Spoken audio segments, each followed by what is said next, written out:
menuju kebaikan-kebaikan. Betul. Yang salah kita nasihati, yang lemah kita kuatkan, yang lapar kita kenyangkan, yang bingung kita yakinkan, yang ragu kita yakinkan. Oh, seperti itu. Itu sifat alami seorang muslim. Nah, kalau sifat-sifat seperti itu sudah tidak ada, terus di mana sifat muslim kita sebetulnya? A'udzu billahi minasyaitonir rajim.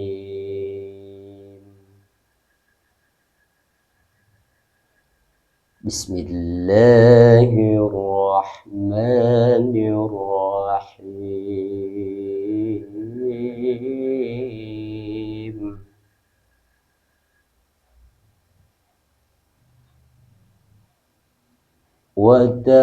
وتعاونوا على البر والتقوى ولا تعاونوا على الإثم والعدوان واتقوا الله إن الله شديد العقاب صدق الله العظيم اللهم ارحمنا بالقرآن. Assalamualaikum. Waalaikumsalam. Hadirin yang dimuliakan Allah Subhanahu wa taala. Sim abdi sareng Pak Ustadz Yusuf biasa ya mau membahas tentang ta'awun tentang kebaikan. Semoga bermanfaat bagi kita semua di kajian malam Jumat ini tadi ya. Insyaallah akan dibahas. Bismillahirrahmanirrahim. Alhamdulillahirabbil alamin. Hamdan syakirin, hamdan na'imin, hamdan yu'afil yamali wa yukafi'u majidah. Ya Rabbana lakal hamdu kama yanbaghi li jalali wajhika wa karim wa alihi sultani. Allahumma shalli ala sayyidina Muhammad wa ala ali sayyidina Muhammad. Alhamdulillah kita bisa berkumpul lagi. Alhamdulillah. Dalam keadaan baik, sehat, insyaallah. Semoga Allah senantiasa memberikan rahmat dan hidayahnya kepada kita semua. Amin amin ya Allah. Adapun untuk diskusi malam ini kita akan membahas tentang ta'awun. Ta'awun itu kan sifat tolong menolong. Sifat tolong menolong yang menjadi kebiasaan orang-orang muslim, karena memang seharusnya seorang muslim itu memiliki sifat ta'awun sebagaimana yang telah diperintahkan oleh Allah Subhanahu wa taala ya. Dalam surat Al-Maidah tadi ayat 2 di ujung kalimatnya itu wa ta'awanu 'alal birri wat taqwa wa la ta'awanu 'alal ismi wal udwan. Jadi tolong menolong dengan sesama muslim itu sifatnya sudah wajib sebetulnya ya. Itu menginduk dari surat Al-Maidah tadi, sebagaimana dulu Rasulullah pun mencontohkan seperti itu. Dalam hadis riwayat Bukhari kan disebutkan bahwa seorang muslim dengan muslim yang lainnya itu saling menguatkan, ibarat satu bangunan. Nah, artinya sudah menjadi suatu kewajiban bagi muslim yang lain untuk menguatkan muslim yang lain. Kaitannya bisa dalam bentuk harta, bisa dalam bentuk ilmu pengetahuan, dan dalam bentuk-bentuk lain yang kalau diibaratkan sebagai bangunan itu saling saling menguatkan. Terus kepada hadis yang selanjutnya disebutkan juga bahwa muslim satu dengan yang lain itu ibarat satu tubuh, yang bila mana salah satu tubuh itu merasa sakit, maka akan tubuh yang lainnya ikut merasakan. Nah, dari hal itu saja kita sudah bisa menyimpulkan bahwa sifat ta'awun, artinya tolong menolong tadi, seharusnya sudah menjadi wajib. Yang kaya wajib ketika memberikan bantuan ya kepada yang miskin. Yang memiliki ilmu wajib sebetulnya untuk ikut mencerdaskan. Dan banyak lagi ketika kita disebutkan sifat tolong menolong itu. Ya. Sebaik-baik manusia itu adalah manusia yang paling banyak memberi manfaat. Insyaallah.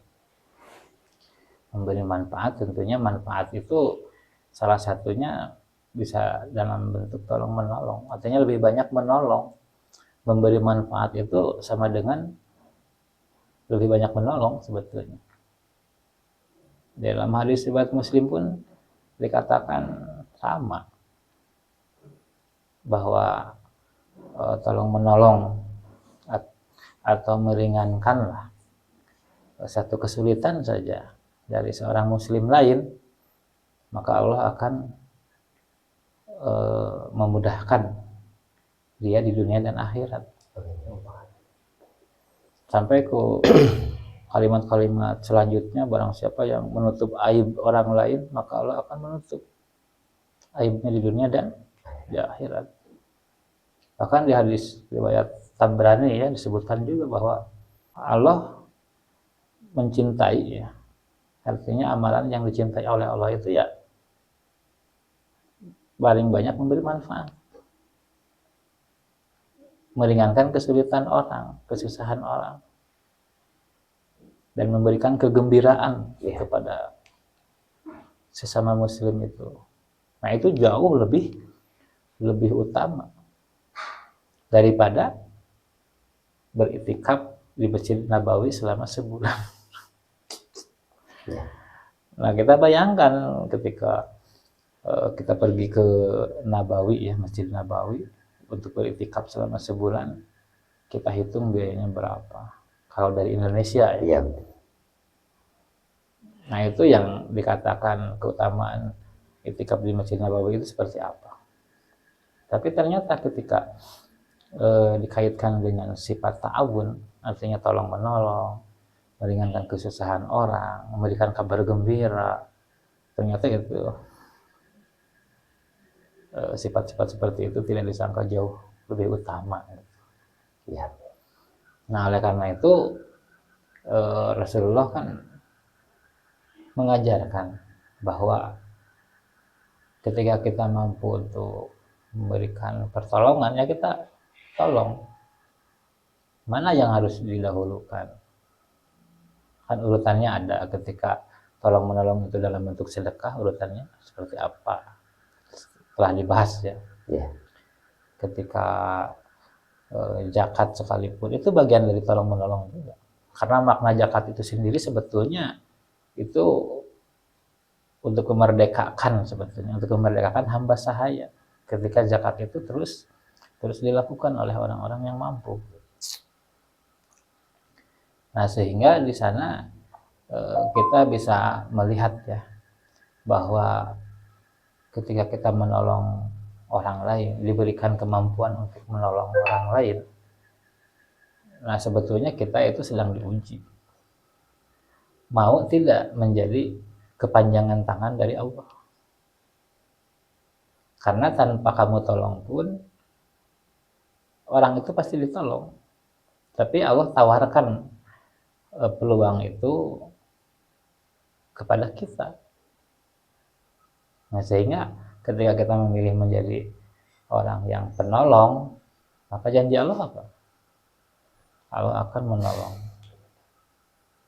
Jadi dalam hal itu saja kaitannya banyak, tolong menolong itu. Ada istilah kasih sayang. Kita bisa memberikan pertolongan dengan dilandasi kasih sayang, itu bagus. Seperti dikatakan, irham man fil ardi yarhamaka man fis sama. Barang siapa yang menyayangi makhluk yang di bumi, maka akan disayang oleh makhluk yang di langit. Itu bahasanya bisa sampai ke sana. Nah, artinya apa yang melandasi tolong menolong itu? Nah, satu tadi ya, kasih sayang, watawassobi hak, watawassobi sabr. Itu bentuk nasihat yang sebetulnya mengandung makna tolong menolong juga. Watawassobil marhamah, di dalam surat Al-Balad kan disebutkan kasih sayang. Nah, itu kaitannya dengan tolong menolong juga. Nah, jadi apa yang harus kita lakukan ketika kita menolong ya? Nah, itu sebenarnya kita menolong diri sendiri. Karena apa yang kebaikan yang kita lakukan kepada orang, sebetulnya Allah bayar. Bahkan dibayar lunas sebetulnya. Jadi dengan sesama manusia itu sebetulnya tidak ada yang gratis. Bahkan ketika kita menolong orang sekalipun, kita ini dibayar. Artinya dibayar oleh Allah dalam bentuk pahala, dalam bentuk kemudahan-kemudahan lain yang kita terima. Nah, jadi dalam hal ini kita bisa lebih memperdalam ya, bahwa seperti apa tolong menolong yang benar yang diajarkan oleh Rasulullah, yang diajarkan dalam Al-Quran. Nah, tentunya tolong menolong yang dilandasi dengan keikhlasan.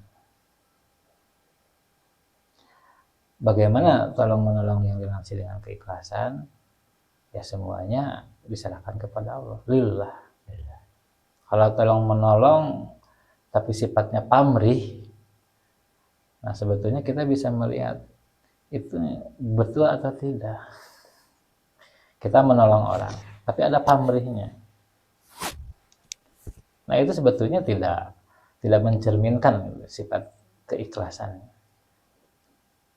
Dan kita ini sudah banyak mendengar pepatah-pepatah yang mengatakan bahwa air susu dibalas dengan air tuba. Itu munculnya dari mana?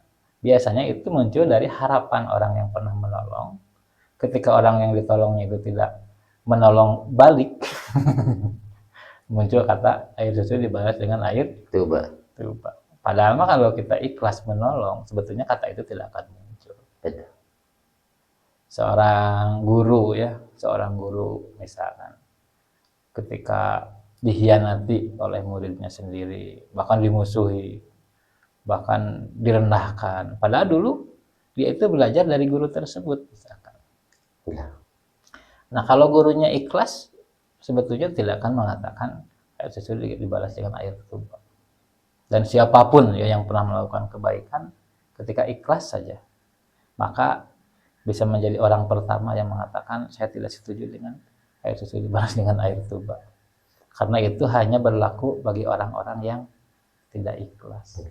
Kalau orang yang sudah ikhlas, ya sudah, kita berbuat baik.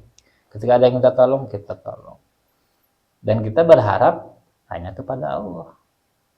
Ya Allah, ketika yang saya lakukan ini baik dan bisa jadi meringankan orang lain, saya tidak berharap dari makhluk itu. Tapi aku berharap hanya kepada Allah. Nah, seperti itu. Jadi ketika dibahas ya masalah tolong menolong ini justru sangat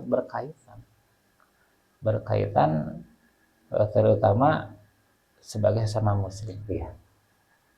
Secara umum tolong menolong itu tidak ada batasannya.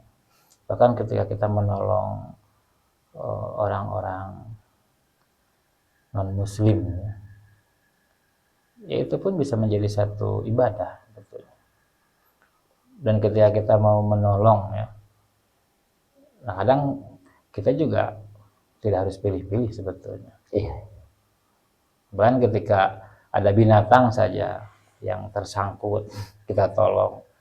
Nah, itu bagian dari ibadah kita juga sebetulnya. Nah, sehingga makna tolong menolong itu bisa lebih luas. Nah, barangkali itu selanjutnya kita didiskusikan saja. Insyaallah, insyaallah. Alhamdulillahirrabbilalamin. Hadirin di mana saja berada, yang tadi sudah dibicarakan oleh Pak Ustadz ya, tentang tolong menolong, kita akan diskusikan sebagai masyarakat ya kita ini. Mudah-mudahan ya hadirin yang mendengarkan ini lebih dalam Ya. untuk mengkaji diri yang tadi disebutkan, tolong menolong. Jadi intinya jangan ada berkaitan hati untuk dibalas lagi dari orang tersebut. Jadi hanya Allah yang membalasnya. Jadi ketika kita menolong apapun, contoh misalkan ketemu seseorang di jalanan gitu kan, kadang-kadang ya kita pun juga ya suka istilahnya pernah, bukannya kita menginginkan kebaikan ya, ketika seseorang itu kelihatannya kan beda ya, beda kan. Ketika orang membutuhkan itu, walaupun kita di pinggir jalan melihat, walaupun orang tidak kenal atau apapun, misalkan contoh kita lagi bawa kendaraan, nah, kita arahnya yang sama, ya kita kadang-kadang hati mungkin Allah itu menyuruh kita ya, kadang-kadang tiba-tiba kita berbicara, Pak mau kemana? Lu mau ke sana deh, tapi nggak ada ojek. Ya kalau kita misalkan lowong di kosong di jok, kenapa tidak gitu kan? Itu kan termasuk ya, termasuk membuat kebaikan kepada orang tersebut. Ya makanya indah ya masalah tentang hal ini yang disebutkan tadi dalam Al-Quran, hadisnya udah jelas. Mungkin hadirin juga sudah pernah ya merasakan, tapi mohon maaf jangan sampai kita ada timbal balik. Misalkan kita menolong di perjalanan, ada orang tersebut, terus kita menolong niatnya ujung-ujungnya tidak ngasih uang, misalkan contoh sudah sampai ke tempat tujuannya, kita ini dalam hati jangan sampai berbicara tujuannya aku ngojek atau apapun. Kalau kita niat ikhlas itu hanya Allah yang membalasnya gitu ya. Betul. Jadi memang berat sih sebetulnya. Iya, betul. Ketika kita menolong tanpa pamrih, iya, berat. Kadang muncul lagi yang namanya hutang budi. betul. Hutang uang nggak masalah, justru yang masalah hutang budi. Nah itu masalah-masalah seperti itu muncul dari mana? Biasanya dari hal-hal yang ketidakikhlasan tadi. Iya. Kekecewaan yang muncul dari efek timbal balik yang kita tolong. Iya. Contoh seperti ini ya. Seorang anak misalkan. Seorang anak dia tidak mau berbakti kepada orang tuanya. Karena apa? Karena dulu orang tuanya menelantarkannya. Sehingga setelah dia besar, orang tuanya ditelantarkan balik. Nah itu tidak benar sebetulnya. Karena perintah Allah itu sebetulnya berbakti kepada orang tua. Orang tua menelantarkan, orang tua tidak menelantarkan, tetap kita harus berbakti. Iya. Nah seperti itu. Termasuk kepada orang-orang lain. Ya sama. Ketika kita menolong, ya sudah. Selebihnya kita serahkan kepada Allah. Dengan dimampukannya kita untuk menolong orang misalkan. Nah, sebetulnya Allah itu sudah memberikan kemudahan kepada kita. Misalkan contoh, kita diberikan keleluasaan rezeki. Nah itu Allah memberikan kesempatan kepada kita untuk lebih banyak memberi manfaat. Seperti dikatakan tadi, meringankan orang, menutup kesusahan orang, bahkan membayarkan hutang-hutang orang. Itu kan di dalam hadis ada itu. Iya, betul. Kita kan boro-boro membayarkan hutang orang, hutang kita aja masih ditanggung. Nah, ini contoh saja. Iya, betul. Nah, artinya pertolongan itu pasti muncul dalam setiap kondisi. Nah, termasuk ketika kita melihat binatang ya, misalkan kecoa ada di keramik, kebalik, jungkir balik di keramik, kan dia nggak bisa bangun lagi. Nah, ada nggak keinginan kita untuk menolong? Misalkan ada nih, masih baik lah nggak dibunuh juga, biasanya dibunuh. Nah, dibalikan lagi. Terus kita apakah harus minta timbal balik kepada kecoa? Kecoa, kamu harus menolong balik. Artinya harus membayar pertolongan saya dengan kebaikan kamu, kan enggak. Nah, itu ibarat orang yang meminta timbal balik dari orang yang ditolong, ibarat kita menolong kecoa. Iya. Nggak bisa gitu. Jadi ada hal-hal sesudah kita itu yang dikategorikan contoh di bidang kecoa itu, memang itu orang itu ya bisa dikatakan dan ada istilahnya jarang-jarang gitu kan. Tapi kalau misalkan masuk juga ya logika ke sana, itu hal seperti itu, masa kita mau ada hati mau minta tolong kepada kecoa gitu kan?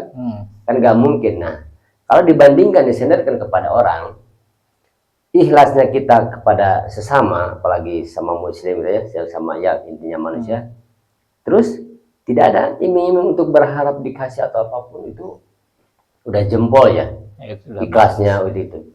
Nah, kadang-kadang orang yang sudah hilap, yang sudah kehilapan itu dari bidang masalah tentang yang jadi ragu itu,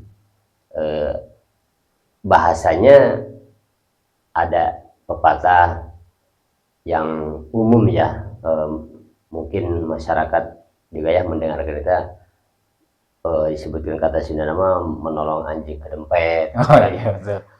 Ketika kenapa anjing kedempet bahasanya ditolong malah ngigit. Nah, Udah ditolongin malah ngigit. Itu kan kadang-kadang kita udah ikhlas itu. Nah ini timbul ujian ya, ujian hati yang lebih dalam kepada kita ini. Kita harus sabar. Kalau kita membicarakan yang tadi, bahasa kita muncul, kalau nggak sayang, wah ini kayaknya amalan udah hilang ya. Berat. Itu kan di kajian sedekah ya, pernah dibicarakan juga ya. Iya. Ya, bahwa ketika kita menolong orang misalkan, kadang kita banyak berpikir, jangan sampai seperti tadi, seperti anjing kedempet. Kita siap tidak kan? Kalau kita tidak siap dengan hal seperti itu, kadang sedekahnya nggak jadi kan, menolongnya nggak jadi. Iya, betul. Nah, artinya kata-kata seperti itu muncul sebetulnya banyak. Iya, manusiawi itu ya. Makanya ada istilah tidak tahu berterima kasih, tidak tahu balas budi, tidak tahu diuntung. Nah, itu kalimat-kalimat yang ketika kita kaji dalam perspektif kita Islam ya, nah ternyata itu agak berbeda gitu. Iya, dengan perspektif umum. Nah, artinya siapa sih yang paling baik atau sebaik-baik penolong? Ya Allah. Hasbunallah wa ni'mal wakil. Ni'mal maula wa ni'man nasir. Cukuplah Allah sebagai penolong. Karena Allah itu sebaik-baik penolong. Nah, ketika kita meminta tolong aja kepada orang lain ya, apakah orang lain itu bisa ikhlas menolong kita? Kan belum tentu juga. Bahkan Sayyidina Ali pun pernah mengatakan bahwa yang paling mengecewakan itu ya berharap kepada makhluk.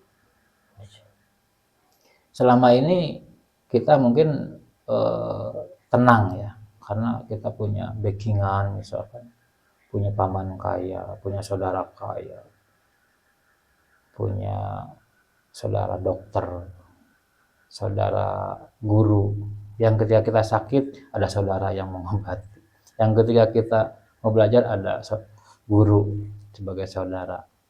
Yang ketika kita butuh uang, ada paman yang kaya. Ternyata ketika tiba waktunya kita seperti itu, kita terpuruk, karena susah juga, nggak bisa diandalkan. Ujung-ujungnya hanya Allah aja sendiri. Bahkan orang yang sering kita tolong nggak tahu kemana gitu. Justru yang nolong orang-orang yang nggak tahu di mana, atau malah orang lain yang lebih banyak nolong misalkan. Nah itu sebetulnya bentuk-bentuk jawaban dari Allah bahwa jangan berharap kepada makhluk. Betul.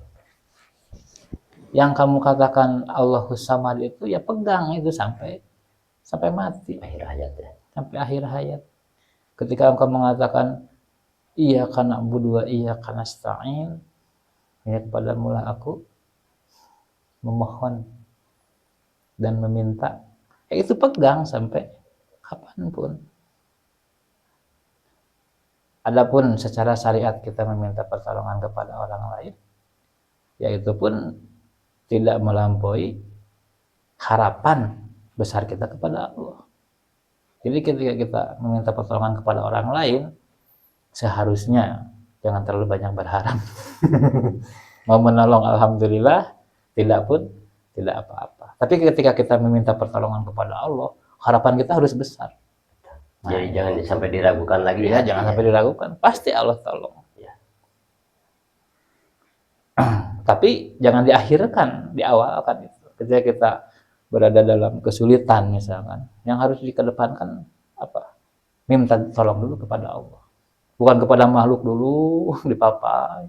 Nanti makhluk ada yang menolong baru nangis, sholat, minta tolong kepada Allah. Berarti Allahnya terakhir, di awal langsung. Nah itu makna secara lebih jelasnya sebetulnya. Iya. Ya, di masyarakat ataupun di mana saja ini pasti sudah merasakan hal-hal seperti ini gitu kan. Terkadang ya itu ketika sesudah membuat kebaikan seseorang itu, yaitu timbul yang jadi hati ragunya itu, yaitu tersakiti. Walaupun sudah ikhlas meredam, mungkin bisa jadi dengan sobat yang terdekat itu kan, atau saudara gitu kan. Ketika kenapa di zaman hal sekarang ini saudara dengan saudara jadi berpisah ini gitu kan, ini dari hal-hal yang itu, ujian yang sangat berat itu salah satunya tidak mau mengalah atau apapun. Kadang-kadang jadi hilang sifat kekeluarganya, sambung silaturahminya ini itu. Nah, ketika kita yang diujinya, ya mudah-mudahan ya, yang bahasa yang disebutkan itu harus kuat keimanan kita, karena yang ditujuan tadi itu kita menolong itu bukan untuk timbal balik dari mereka, gitu. Hanya Allah yang mengasih, hanya Allah yang maha tahu segalanya. Jadi kita udah lepaskan aja, gitu kan. Jadi jangan sampai membicarakan kata ulang yang lama dibangkitkan. Ini yang jadi ganjalan dalam hati itu, yang salahnya total itu di manusiawi kadang-kadang hal seperti itu. Jadi kehilapan itu, yaitu karena emosi itu, sebaik-baik orangnya, mungkin ahli ibadah pun, mungkin di ustadz pun, atau di guru pun, ketika ada yang menyakiti kepada dirinya gitu kan, dia sudah berbuat baik, itu padahal Allah itu lagi menguji kayaknya ya, menguji untuk kesabarannya sampai di mana keimanannya kan gitu. Ya, betul. Jadi dalam hal ini kan kita harus objektif sebetulnya. Ketika kita menolong orang, ya harus ikhlas, ya. Seperti yang diajarkan oleh Rasulullah. Nah lalu ketika berada kita di posisi yang ditolong, nah kita pun harus tahu terima kasih. Iya. Bahkan Rasulullah mengatakan bahwa bahasanya kan balaslah atau kenanglah, bahasanya indah kebaikan seseorang itu, meskipun hanya memberikan seteguk air. Betul. Jadi ketika kita ditolong oleh orang, ya kita balaslah gitu. Artinya dibalas dengan doa lah paling tidak. Meskipun hanya seteguk air, kan bahasa seperti itu. Apalagi ketika kita banyak diberi misalkan. Nah, berarti kita harus tahu terima kasih gitu. Jadi di sini kita seimbang gitu. Yang menolong harus ikhlas, berharap kepada Allah. Yang ditolong pun harus tahu Terima kasih. terima kasih. Terima kasih kepada Allah dan terima kasih kepada makhluk. Bisa jadi orang yang menolong kita itu adalah orang yang dibolak-balikan hatinya oleh Allah untuk menolong kita. Selama ini kita berharap kepada si A. Tapi kenapa pada saat kita perlu dia tidak mau menolong? Bisa jadi Allah menutup hatinya untuk menolong kita. Iya. Dan itu hikmah sebetulnya. Dalam hal ini kita ya misalkan sebagai orang tua, ketika kita membesarkan anak sebetulnya jangan pernah ada harapan terbersit nanti jangka panjang anak kita akan membalas kebaikan kita. Bahkan ketika anak kita sukses, kita akan ikut menikmati. Jangan pernah ada harapan seperti itu. Karena membesarkan anak, mendidik anak itu lahir dari kewajiban, bukan lahir dari harapan suatu saat nanti dia akan Timbal balik. membalas. Iya, betul. Tapi anak sendiri kan seperti itu. Berbakti kepada orang tua itu lahir dari kewajiban juga, bukan untuk membalas kebaikan orang tua. Karena kebaikan orang tua itu satu tetes asinya saja kan tidak akan bisa kita balas. Tapi ketika keduanya menyadari lahir dari kewajiban, lahir dari perintah Allah, maka tidak akan pernah ada istilah sifat-sifat yang tadi. Sifat-sifat yang menjurus kepada hal-hal yang kekecewaan. Betul. Seperti itu.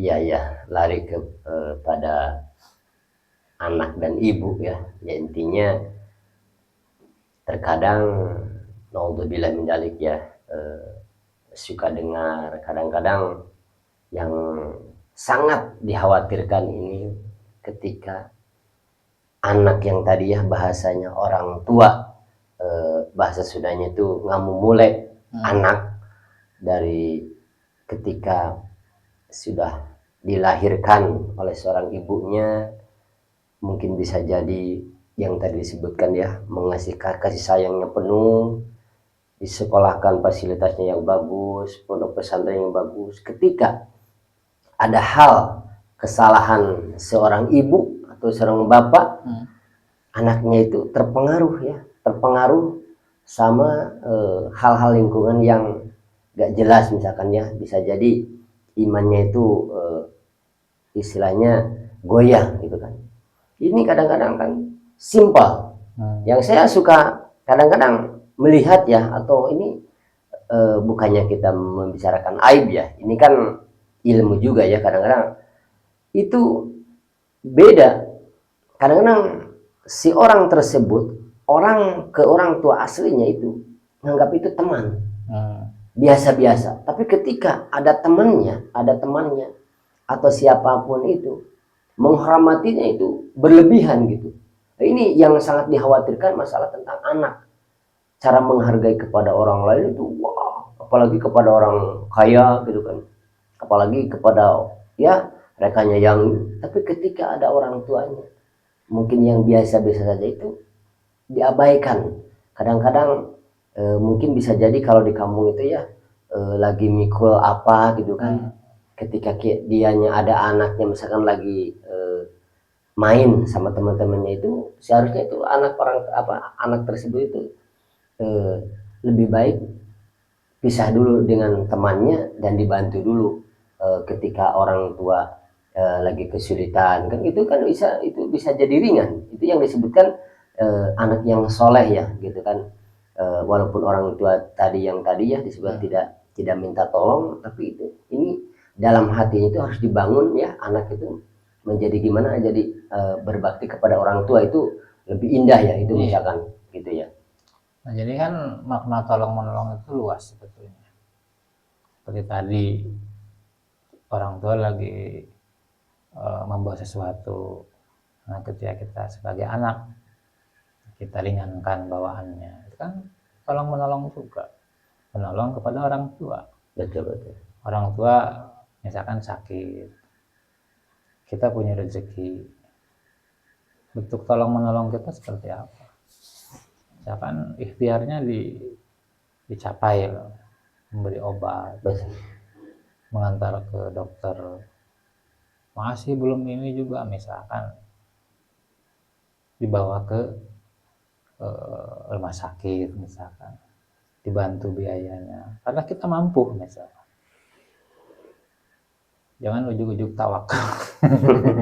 Ujuk-ujuk tawakal masih mending kalau sembuh lagi. Kalau sampai meninggal kan Iya.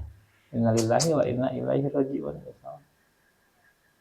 Kadang kita biasanya terjebak di hal-hal seperti itu. Betul betul. Padahal ketika kita menolong misalnya saudara-saudara, sebenci apapun kita kepada saudara, kalau saudara kita kesusahan, kita lagi ada, memang kita tega membiarkan dia nggak makan. Ya kan dia ada anaknya, ada ini. Uang kita di saku banyak nih, di rekening saldo berapa digit misalkan. Lihat saudara susah makan aja, nggak ada tuh perasaan misalkan terbersit hati kita untuk menolong lebih misalkan. Yang muncul malah apa? Ya kebencian-kebencian itu yang muncul. Alhamdulillah. Kebencian itu yang menolak sifat dia untuk menolong, sifat dia untuk memberi. Nah misalkan, dan itu banyak terjadi. Nah makanya dalam dunia Islam itu sebetulnya saling berkaitan. Ya. Antara sabar, ikhlas, tawakal, berbaik sangka, dengki, iri, permusuhan, pemutus silaturahmi. Semuanya itu saling berkaitan. Bagaimana kita bisa menyusun kaitan-kaitan itu menjadi sesuatu yang indah. Nah itu yang disebut akhlakul karimah. Betul. Ya. Ya. Nah dari sana saja kita bisa banyak belajar gitu. Bagaimana Rasulullah memberikan teladan dalam hal-hal yang berkaitan dengan sesama muslim itu sendiri. Makanya berat itu hadis ya ketika dikatakan seorang muslim itu ibarat satu bangunan. Kalau kita bangunan kita misalkan adanya di atas, terus kita nggak peduli kepada bangunan yang di bawah. Betul betul. Ketika bangunan di bawah ambruk, emang kita aman? Pasti kita pun ikut ambruk. Dan kita jangan merasa bahwa dakwah kita luar biasa, amalan kita ini banyak. Nah, ketika kita tidak mampu kan menghilangkan, meringankan misalkan beban-beban orang, saudara-saudara kita ya, sama muslim. Mungkin menurut kita itikaf di masjid itu lebih baik ya, ketimbang menolong orang. Iya. Ya. Dan bisa jadi kebanyakan orang berpikir seperti itu. Padahal mah dijelaskan ya dalam hadis tadi, riwayat Tabrani, riwayat Bukhari, riwayat Muslim. Bahkan di hadis Arba'in itu yang nomor 36 itu ada bab tentang tolong menolong. Dan banyak lagi gitu. Itu kan luar biasa. Syekh Abdul Qadir Jailani kan berpesan seperti itu. Memberi makan kepada orang yang lapar itu jauh lebih baik. Bahkan Allah pun mengatakan ketika kita memberi makan kepada orang-orang miskin, itu sama dengan menolong Allah. Maknanya bukan Allah perlu ditolong atau harus ditolong, bukan. Tapi menolong Allah itu maknanya yang menolong makhluk-makhluk yang dicintai Allah kan gitu. Iya betul. Iya betul. Ini sangat seru ya yang dibicarakan masalah tentang ini. Kita aja kadang-kadang yang saya suka disayangkan ya orang-orang yang ahli ibadah gitu kan, berbondong-bondong untuk, tapi maaf aja ini hadirin, kita ya, masalah tentang diskusi tentang kebaikan ini, mohon maaf, bukan untuk menyinggung, tapi ini untuk melelehkan hati kita yang lebih dalam. Jangan sampai kita merasakan mempunyai, tapi semuanya hak Allah gitu. Jadi Allah menciptakan manusia itu, ada yang miskin, ada yang kaya, ada yang pintar, ada yang bodoh, ada yang jadi guru, ada yang jadi petani, ada yang jadi pedagang. Itu intinya saudara kita. Di mana kita merasakan mempunyai ini yang dibahas. Yang disayangkan ini kadang-kadang orang yang disebut ahli ibadah, rajin ibadahnya, rajin zikirnya, tapi koretnya itu ya, kalau bahasa Sunda itu koret, medit, kikir ya. Kikir. Itu melihat tetangganya yang lagi kesusahan, malah diacuhkan. Padahal Allah itu memperlihatkan kepada dianya bentuk syukur dia kepada Allah, tapi ketika tetangganya yang sedang kesulitan itu diabaikan. Ini sama, katakanlah ini sama dengan bohong gitu kan. Di mana bentuk syukur kepada Allahnya? Jadi dia itu merasakan, aku ini ahli ibadah, aku ini mungkin bisa jadi umrohnya 2-3 balik ya, gitu. Tapi ilmunya yang tadi disuruh sama Allah itu untuk membuat kebaikan itu, ini yang saya sayangkan, ini tidak ada gitu untuk bentuk membela saudaranya atau yang lagi kesulitan itu, malah dipedam.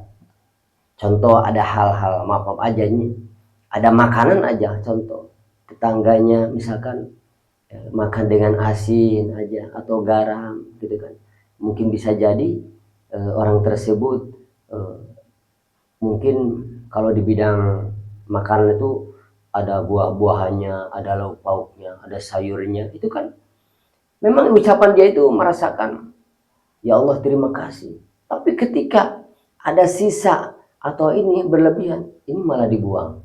Padahal lebih bermanfaat itu, ya kasihlah kepada tetangganya agar bermanfaat, agar merasakan bahwa pulang itu, oh ini rasanya daging ayam itu atau daging sapi itu kalau berbeda, daripada dibuang gitu kan, daripada misalkan contoh lebih dipentingkan ke contoh ke kucing atau apapun. Memang kucing itu makhluk juga gitu kan, tapi daripada itu tetangganya misalkan contoh sehari-harinya ya kerjanya contoh serabutan atau ya langka beli lauk pauk yang istimewa contoh seperti daging, atau ya lebih baik mungkin disedekahkan gitu kan kepada orang tersebut gitu kan ya. Jadi jangan sampai berbalik ya, ibadahnya udah bagus, umroh hajinya udah bagus, tapi ketika ada seseorang yang minta tolong itu malah dia cuekan. Nah, ini sangat hambar sekali ya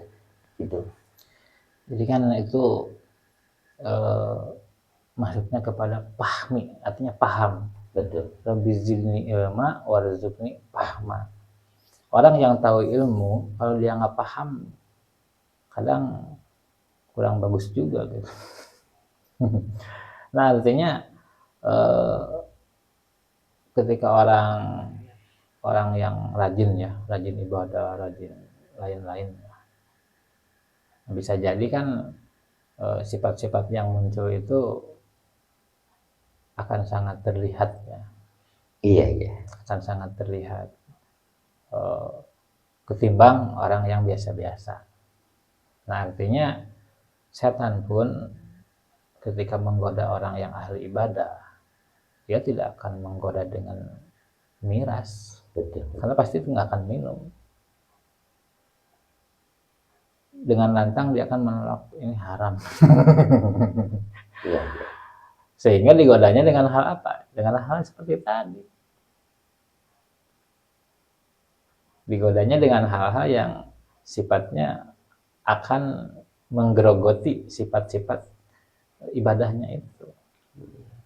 Makanya dalam surat Al-Ma'un kan dekat. fawailul lil musallin, bohong salat kamu misalkan, wala yahuddu ala ta'amil miskin, ketika kamu tidak peduli, tidak menganjurkan orang untuk memberi makan fakir miskin. Itu tidak disebutkan kepada yang lain, langsung ditunjuk salat kamu bohong. Bukan tani kamu bohong, bukan guru kamu bohong, bukan, langsung salat kamu. Berarti yang ditunjuk itu kamu suka salat, kamu suka ibadah, tapi bohong. Karena apa? Wala yahudu ala ta'amil miskin. Langsung itu. Berarti dari sana saja kita bisa bertanya, kenapa salat kamu bohong? Kenapa agama kamu dusta? Dan di ayat selanjutnya kenapa ada kalimat menganjurkan makan kepada fakir miskin? Kenapa yang ditunjuk itu ahli ibadah? Karena kebanyakan orang-orang yang ahli ibadah kadang jebakannya seperti itu. Tidak peka kadang. Mengapa hal itu bisa terjadi? Nah, bisa jadi itu hal-hal lain yang bisa menyebabkan seperti itu. Ya, salah satunya bisa jadi karena sudah memiliki amalan banyak, sehingga tidak perlu menolong orang. Tanpa menolong orang pun amalan saya banyak, misalkan. Padahal dalam Islam itu kan harus seimbang. Ada ibadah mahdoh, ada ibadah ghair mahdoh. Dan kedua-duanya bisa saling membatalkan. Orang yang ahli ibadah, ibadahnya bisa batal ketika kesesama makhluk, misalkan seperti tadi, tidak mau menolong orang, kikir, ibadahnya bisa batal, bisa dianggap dusta. Nah, termasuk orang yang selalu berbuat kebaikan pun, kebaikannya banyak, menolong orang sering, tapi dia tidak mau ibadah, tidak mau salat, batal juga kebaikannya. Jadi itu harus dua-duanya. Harus paham ya. Iya. Ada orang yang menuntut, misalkan, saya selama ini suka berbuat baik, suka ini, tapi kenapa ujung-ujungnya saya nanti masuk neraka misalkan? Ya karena kamu tidak salat misalkan, karena kamu tidak melaksanakan ibadah Allah. Terus ada yang mengatakan, saya ahli ibadah, saya rajin baca Quran, saya rajin zikir, saya rajin tahajud. Kenapa saya bisa diancam neraka? Ya karena kamu tidak menolong orang miskin. Berarti dua-duanya harus seimbang. Betul. Iya ya, ini sangat merinding ya, sangat merinding sekalinya. Gimana ketika seseorang itu, katakanlah ya, orang ini yang dengan selentingan ilmu ya, dunia itu kan tempatnya capek ya, tempatnya capek. Apalagi yang ahli ibadah yang tadi disebutkan, puasa rajin, sholatnya rajin, gitu kan. Insya Allah misalkan ke hajinya sudah berkali-kali. Yang ini yang digaris bawahnya itu, sayangnya kalau tidak dibarengan dengan amal kebaikan kepada orang lainnya itu. Jadi di sini katakanlah ini jadi hambar gitu kan. Ketika mereka atau Fulan bin Fulan melakukan hal yang kebaikan kepada Allah Subhanahu Wa Taala, tapi tidak membuat kebaikan kepada orang lain, itu ini hanya siulan saja. Jadi itu dapatnya itu hanya capek saja gitu kan. Kenapa kita bisa berbicara hal ini? Bukan kita masalah ini membongkar aib di seseorang ya. Ini kan sudah dijelaskan tadi ya. Ada di Qur'annya udah jelas, hadisnya udah jelas. Bahkan Nabi pun sudah menjelaskan hal seperti itu untuk tolong menolong. Tapi ini yang sangat dikhawatirkan ini tidak dipahami ilmu yang lebih dalamnya itu. Jadi mementingkan itu dirinya sendiri, bahwa kami itu akan masuk surga. Padahal ancaman yang tadi ya, yang Allah sebutkan itu, kamu tidak menolong sesama manusia. Kamu jangan enak-enak sendiri misalkan ibadah kepada kamu. Itu kan yang lebih baik yang tadi ya. Dengan seiringan dia ibadah kepada Allah, dengan seiringnya sedekahnya itu, wah ini udah luar biasa ya. pahalanya. Terus yang tadi disebutkan tidak ada iming-imingan untuk dibalas kebaikan dari orang yang ditolong, hanya Allah yang menolong. Lepas dalam hatinya, subhanallah, ini yakin saya ini ahli surga itu. Jadi kan kalau umat muslim itu masuk surga itu kan berjamaah. Betul betul. Masuk surga itu berjamaah, artinya kok saling menguatkan. Tidak hanya menguatkan di dunia saja, tapi di akhirat pun saling menguatkan. Ketika si fulan seperti ini, maka ada yang bersaksi, saya menyaksikan si fulan melakukan kebaikan. Ketika si fulan seperti ini, saya menyaksikan si fulan kebaikan, saling menolong. Bahkan ketika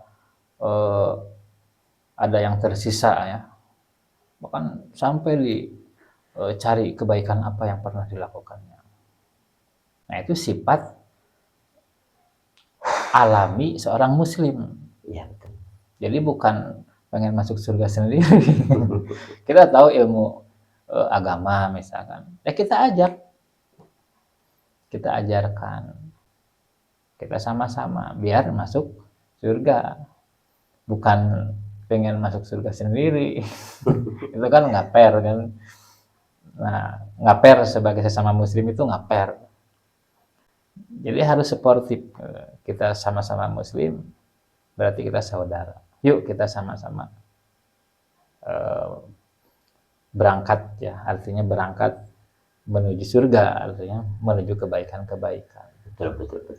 Yang salah kita nasihati, yang lemah kita kuatkan, yang lapar kita kenyangkan, yang bingung kita yakinkan, yang ragu kita yakinkan. Oh, seperti itu. Itu sifat alami seorang muslim. Nah, kalau sifat-sifat seperti itu sudah tidak ada, terus di mana sifat muslim kita sebetulnya yang pernah dicontohkan oleh Nabi? Kalau persaudaraan kita hanya diukur dengan materi, lalu di mana sifat dunia kamu simpan? Artinya dunia lebih kamu pentingkan daripada persaudaraan. Nah, itu makna-makna yang harus kita sadari gitu. Bahwa persaudaraan itu lebih penting. Ketika kita menganggap semua muslim saudara, maka sebetulnya kita tidak akan pernah ragu. Kita mampu, ya kita tolong. Betul. Jangan sampai logika kita yang bermain. Kalau logika kita yang bermain, yang berputar-putar di pikiran kita, ya ujung-ujungnya sedekahannya nggak jadi, nolongnya nggak jadi. Karena proses orang mau menolong kita tuh sebetulnya panjang. Satu, kitanya ada atau enggak. Kalau ada, belum tentu ditolong juga sebetulnya. Kitanya butuh atau enggak. Kita nggak butuh, belum tentu nolong juga. Terus dianya bisa nolong kita lagi. Kalau dia nggak yakin bakal menolong kembali, itu kemudian nggak jadi. Ya Allah. Terus dia yang mau kita tolong pernah nyakitin kita nggak? Oh, pernah. Kalau pernah kemudian nggak jadi juga. Terus wah banyak. Tapi ketika sifat persaudaraan kita yang lebih dikedepankan, maka insya Allah hal-hal seperti itu akan hilang. Bahkan Allah mempermudah kita untuk melakukan kebaikan. Kita mau berbuat baik sama Allah dimudahkan. Ya udah langsung. Jangan pikirin macam-macam. Karena begitu banyak orang yang berat ketika melakukan kebaikan. Karena tadi banyak berpikir hal-hal yang sifatnya duniawi. Iya. Dan ketika kita ada seseorang yang contoh tadi ya, ini indah masalah ilmu, Pak boleh minta air atau apa, misalkan contoh di bidang hal pengemis ya, atau apapun. Jadi jangan kita merasa jengkel ya melihat dia. Kadang-kadang orang tidak suka tidak sadar gitu kan. Kadang ya aku suka membandingkan ya, bukannya masalah menjelekkan orang lain gitu ya, suka ini udah masih bertenaga minta-minta atau nggak mau kerja atau apa, itu sebetulnya yang tadi ya sifat dalam hati itu kan berarti busuk ya hatinya itu, tidak bergerak untuk kebaikan. Padahal Allah itu untuk menguji dianya gitu kan, untuk menguji seorang keimanan kamu kan gitu.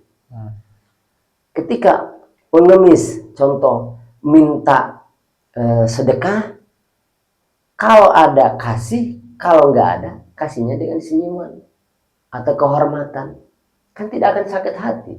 Bisa jadi itu ujian dari Allah, itu udah yakin ya.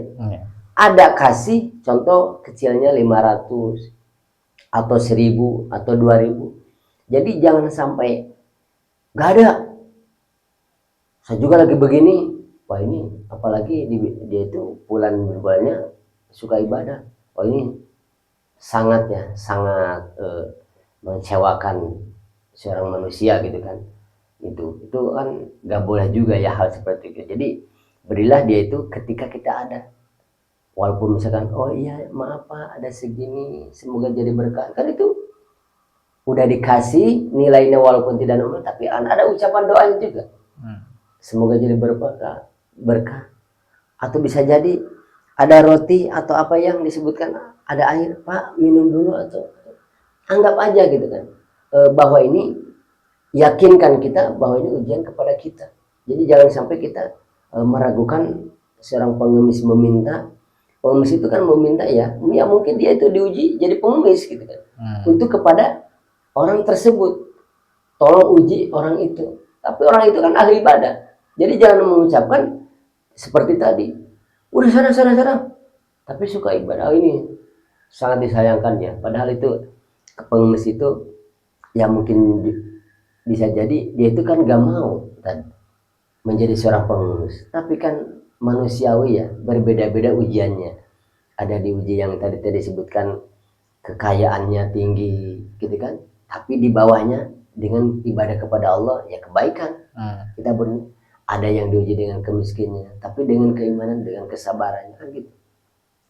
Ada yang diuji dengan pengemis, ya mungkin suruh minta gitu kan. Bukan dia tuh malas-malasan, tapi dia itu karena mungkin modal nggak ada gitu kan, anak punya mau kerja susah. Ya ini banyak hal sekarang ini sampai di mana-mana ya kita mah tutup mulut aja. Kita masih bersyukur sama Allah itu udah dikasih rezeki yang banyak, misalkan contoh usaha kita lancar. Ya berilah tata krama ya, kesopanan kepada orang tersebut. Pak mohon maaf ada segini, semoga Bapak sehat, udah selesai. Dan itu ya mungkin ya jadi begini. Ya, semuanya sangat berkaitan. Betul. Makanya kan di dalam Al-Quran itu disebutkan bahwa masuklah kamu ke dalam Islam itu secara keseluruhan. Betul. Ya ayyuhalladzina amanu khulu fi silmi kafah. Jadi jangan setengah-setengah. Kalau mau ibadah berarti ibadah yang benar. Setelah ibadah akhlaknya harus benar. Betul. Setelah akhlaknya betul, tutur katanya pun harus benar. Semua satu paket. Nah itu sifat alami, sifat yang harus memang betul-betul dimiliki oleh seorang muslim. Karena dari sifat tolong menolong itu sebetulnya ya, itu bisa mencerminkan seseorang. Orang yang kikir akan terlihat sifat kikirnya ketika diuji dengan tadi. Iya betul. Orang dermawan bisa diuji juga kedermawanannya ketika dihadapkan dengan suasana tadi seperti itu. Jadi itu kalau urusan tolong menolong biasanya di samping keilmuan ya, itu ada peran hati, kebaikan hati. Bahkan saya bisa melihat ya kayak di sosial media ya, kayak konten-konten Iya betul. konten-konten seperti tolong menolong tadi. Nah, kebanyakan yang lebih peduli itu justru orang-orang yang pas-pasan.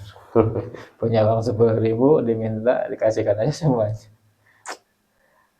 Kalau orang kaya misalkan punya 10 juta, punya berapa dikasihkan kan semuanya, berani nggak? Nah, kebanyakan Ya Allah ya Rabbal hati sih sebetulnya. Ya memang ada peribahasa seperti ini. Jangan seperti lilin, kita menerangi orang terus kitanya terbakar. Nah, itu peribahasa umum sih. Kalau dalam Islam ada nggak seperti itu, perkara seperti itu? Iya, iya. Karena pada zaman Nabi, para sahabat pun menolong agama Allah, ya. Hartanya sampai habis itu untuk menolong agama Allah. Artinya dikeluarkan untuk biaya apa. Siti Khadijah kan, Abu Bakar Siddiq, hartanya sampai habis untuk siapa? Untuk menolong. Kita hartanya kan nggak habis, tapi udah bicara lilin yang terbakar. Nah, jadi di mana sebetulnya sifat kemanusiaan kita? Atau sampai batas mana sifat kemanusiaan kita? Jangan-jangan ya, ketika kita mau menolong orang sekalipun, itu kita masih ada standar syarat yang harus dipenuhi agar kita bisa menolong orang. Iya. Nah, dalam hal ini kita berharap ya, semoga Ustaz Didin ya, saya, semoga Allah menjauhkan gitu. Bukan karena ada atau tidak adanya harta sebetulnya menolong orang itu, tapi ketika ada atau tidaknya niat kita untuk meringankan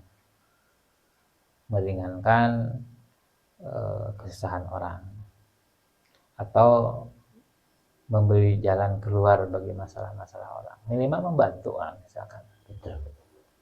Nah, mudah-mudahan semua kita berharap sesama muslim itu bisa saling menguatkan. Amin amin ya Allah. Bersatu, saling menguatkan, nah baru kita menjadi muslim yang kuat. Nah, barangkali untuk pembahasan ta'awun itu ya cukup ya. Insyaallah. Kita lanjutkan nanti dengan tema yang lain. Insyaallah. Hadirin yang dimuliakan Allah Subhanahu wa taala. Terima kasih ya sudah menonton dan mohon maaf hadirin. Doakan kami agar senantiasa untuk lebih lanjut ke tema yang lainnya di channel kami ini. Amin. Hadirin, kami ini berdiskusi bukan berpikir ilusi untuk singgung menyinggung, tapi mengajak untuk eratan di mana kita sesama manusia harus yang tadi dibicarakan tadi ya. Pertama, kita jangan sampai ragu ibadah kepada Allah itu. Jangan mahdoh, jangan ini aja, tapi mahdoh itu harus dipahami juga ya, ilmu yang lebih dalam. Cara menolong kepada orang lain, apalagi kita ibadahnya mantap ya kepada Allah Subhanahu wa taala. Jadi di sini yang kita sudah disebutkan tadi, yang sudah dibahas masalah tentang ini, membikin tolong menolong itu. Jadi hidup ini hadirin bukannya kita untuk menyelamatkan keluarga saja, tapi lihatlah di mana kita yang harus menolong kepada orang lain walaupun tidak kenal, tapi dia itu lagi kesusahan. Di mana saja kita berada, kita lagi punya walaupun sedikit, jangan sampai lisan kita mengucapkan kepada orang tersebut menyakiti, menolong kagak tapi menyakitinya, ya itu nggak boleh hadirin. Disayangkan kita ya, ibadah kita jangan sampai buyar amalan-amalan kita dengan hal-hal yang tadi kesombongan kita muncul atau apapun. Tidak ada yang kita harus sombongkan, hanya Allah yang punya segala-galanya. Itu bentuk ujian kepada orang miskin, kepada orang kaya, kepada orang pintar, kepada orang bodoh, kepada pengamen, kepada pengemis atau apapun itu saudara kita. Semoga kita hanya membuat tiap detik itu kebaikan, intinya ikhlas kepada Allah Subhanahu wa taala. Innallaha wal malaikata yushollu 'alan nabi ya ayyuhalladzina amanu shollu 'alaihi wa sallimu taslima. Allahumma sholli ala sayyidina wa habibina wa syafiina wa karimina wa maulana Muhammad wa sallim radhiyallahu ta'ala an kulli sahabati Rasulullah sallallahu alaihi wasallam ajmain amin ya Allah ya rabbal alamin. Alhamdulillahi rabbil alamin hamdan syakirin hamdan na'imin hamdan yaqini ma huwa yukafi mazidah ya rabbana wa lakal hamdu kama yanbaghi li jalali wajhikal karim wa 'azimi sultan.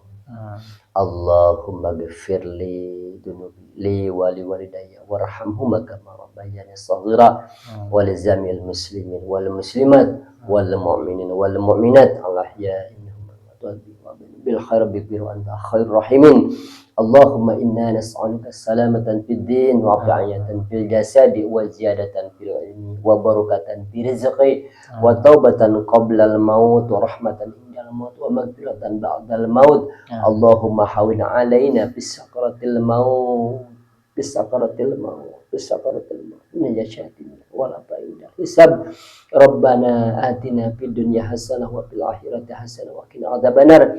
Subhana rabbika rabbil izzati amma yasifun wassalamu ala mursalin walhamdulillahi rabbil alamin. Al-Fatihah. A'udzu billahi